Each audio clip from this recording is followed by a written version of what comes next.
Greetings, YouTubians, and welcome back to Wayne Sharp World, where today we're going to be taking a look at the Kizer Roach. Now, this is not just any Kizer Roach. This is an exclusive through a new partner of the channel. I would like to introduce you guys to Mojave Outdoor.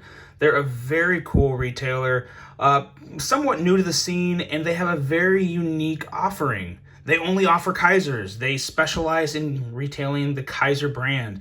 They have an enormous selection, and even more exciting, they have some very, very cool exclusives they're working on. They have some already available and others in the works. So you guys hop down to the description of this video. There's going to be a link to purchase this knife if you want to check it out through their Amazon store, and then there will also be a link to check out just their website and see exactly what they have in stock. So with that being said, let's take a look at this guy right here and check out some overall specs. We have an overall length of 8.25 inches with a blade length coming in at 3.5 inches, a cutting edge coming in at 3.125 inches, and a blade width of 1.55 inches. This is a very wide blade. We have a blade thickness of 0.12 inches with a blade steel being M690, drop point style blade with a flat grind, a handle length coming in at 4.75 inches with a handle thickness of 0.57 inches. Handle width here is 1.19 inches with micarta handle material, a liner lock, a carry of right hand tip up, and a weight coming in at 6.38 ounces. So not a light knife, but there's nothing small or light about this guy, let me tell you. What is nice is the price, though. The price is only $81, so pretty reasonable price for a knife of what you're getting in return. This was designed by Matt Degnan, I believe. Matt Degnan or Matt Deenan. Apologize if I mispronounced the name. Matt is a new designer to me, but I gotta say, what I see so far, I do like. Let's take a look at some size comparisons, because this guy, I was expecting this. When Mojave Outdoor reached out to me and said, hey, we're going to send you a Roach, I said, okay, cool. And I guess just the name of it, I kind of assumed it was going to be small. Boy, I kind of read the specs. I guess I didn't really pay that much attention. I wasn't, I don't know, thinking about it hard enough or something, but it's a big knife. You compare it to the Microtech Stitch. As you can see, still a big knife, even compared to the Stitch, which is a very big knife. And we also have another big knife, the Cold Steel 8010. As you can see, it's actually pretty much, maybe just a hair shorter than the 8010. So we got some big boys on the table today. And all of them, from what I can see, can put in some pretty good work for you, including this Roach. It does have a little bit more of a budget steel, but it's still, N690 I think is a pretty good user steel. We have the Spyderco Shaman, as well as one of my new favorites, the Hogue K320 Nitron. And where did we see that Shaman and Hogue together?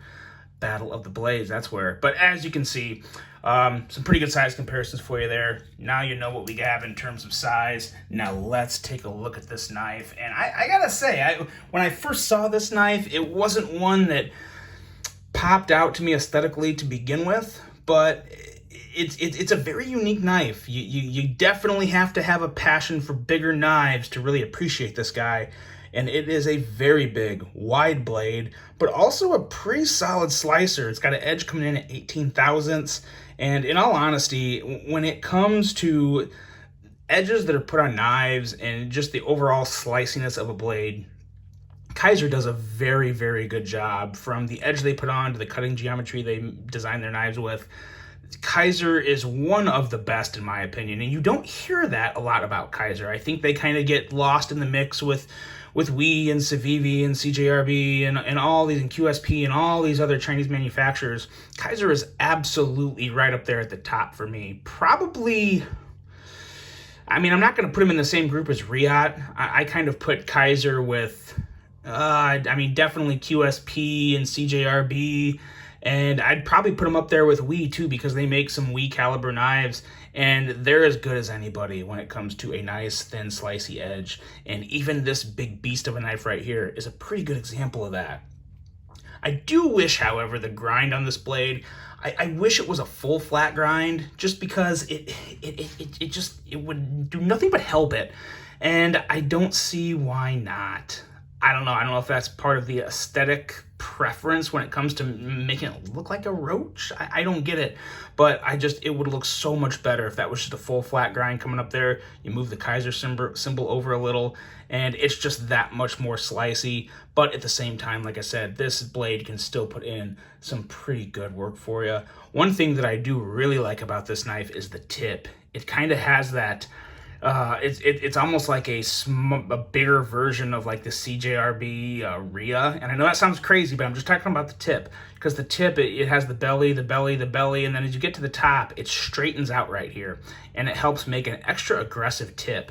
So it's going to kind of act almost like a modified Wharncliffe up at the tip, which I really, really like. Huge fan of that. And you have an excellent, and I mean excellent, full finger choil that allows you to choke up on the knife big time if needed. You can choke way up here, or you can kind of just go halfway across the finger and still choke up, but kind of hold the reins back a little, and that feels pretty good. I do have one minor issue with this choil though, and it's not necessarily a deal breaker, but this space right here from the choil to the handle, I wish there wasn't so much space there, because you feel that more when you hold the knife in hand. You kind of feel that that pressure from the choil. It's not close enough to the handle to where it would feel incredibly well if it was just a little closer to the actual micarta handle itself. Not the end of the world. When you choke way up and kind of put that in the crease of your finger, it actually feels pretty good, feels fine there. But when you kind of do the halfway choke up where you're kind of just ending it in like right here in the middle of your index finger, you feel it a little more. I wouldn't call it a hot spot, and I don't think it would keep me from doing it, but it would just feel better if that area was closer to the handle. But other than that, no real issue with this blade. Of course, when you're able to choke up and get that close up to the blade, I do wish there was a little jimping up here. That would always be desired, especially for a knife like this, which is made to, it's made to beat with. You can even go back in the handle and almost use it as as something to hack with. But it would be nice. It would be nice if there was a little jimping up there. Now, going into the full-on handle and ergos, ergos, in my opinion, for my hand, are fantastic. I do wish, like I said, outside of the space in the choil, that's the only thing that really throws me off the ergos. The pocket clip is done very well. I like everything about this pocket clip. You want to pay attention here, though, for this ramp. For me, for my pants, it works okay. If you got thicker hems, you're going to have to pay attention. Even with my jeans, the first couple times I had to be a little cautious. I may bend that ramp up a little just to make it a little easier for me putting it in the pocket, but I am able to slide it in and out of the pocket with the clip as is. You just got to pay a little closer attention. But one thing that does do is eliminates any hot spot. This pocket clip feels great on the knife, no hot spot at all, and it's just a nice smooth top that doesn't really bother your hand at all. This is definitely a knife that is made for someone with big, thick hands. I mean, my hands are, I guess, kind of bigger than the average hand, but they're not thick. My fingers are kind of skinny. My palm may be a little wide, but I definitely don't have the the Christmas hams like Kurt from Blade HQ or anyone that has a little more girth on their fingers. This is a perfect knife for someone with just overall big meat paws. It's perfect. Or if you have gloves, this is also another great knife for gloves, in my opinion, because it has all that extra space to really just fill your hand and fit in very, very well. As for the micarta, I am a big fan of this micarta. I always like Kizer's micarta, though. It's a micarta that patinas very well over time, doesn't fall apart on you, provides a really good texture and grip, and also the appearance is great. I love seeing the weave of the material in the micarta. As you can see, there's a little fuzz here, but that's also something that will definitely go away over time as you carry the knife and use it, and the oils from your hand soak in and kind of push everything down, and it'll end up looking very, very nice. Now, this knife also carries surprisingly well. Some of it's due to the clip, but then also some of it is just due to the design of the knife when closed. It really kind of reminds me of how the Kizer Sheepdog carries. Not the mini or the large, but just the regular Kizer Sheepdog. It carries a lot like that. You don't expect it to carry very well. You don't expect it to, really disappear in the pocket. And it doesn't disappear in the pocket, but it's not very obtrusive. It takes up obviously considerably less space than a cell phone.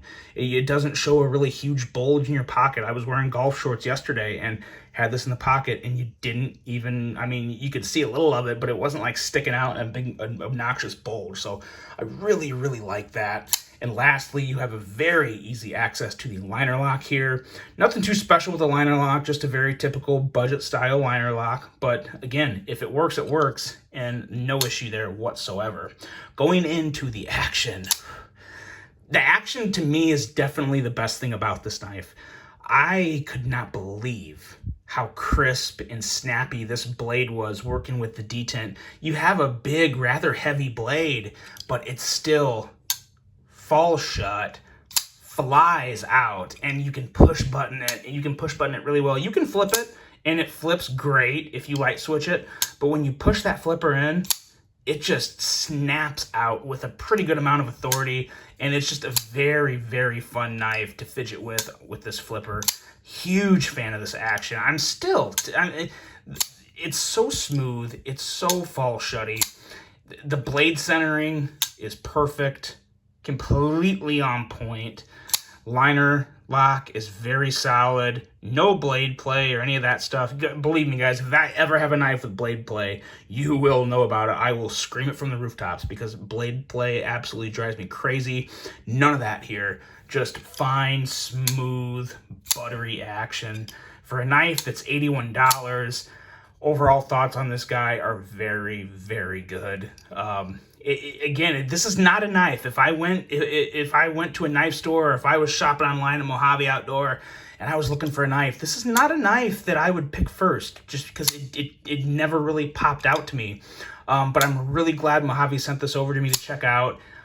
Very happy with it. I think a lot of people would really like this. It's one that you kind of have to hear about and see to really pull you in. And it's just killer action. Fantastic action. Pretty nice design, a slicey blade, a solid build. You can't ask for a whole lot more than that for 81 bucks. So there you go, guys. That's the Kizer Roach, available at Mojave Outdoor. Let me know what you think. I hope you enjoyed this one. Hope you have a great rest of your day. And until the next one, I'm out.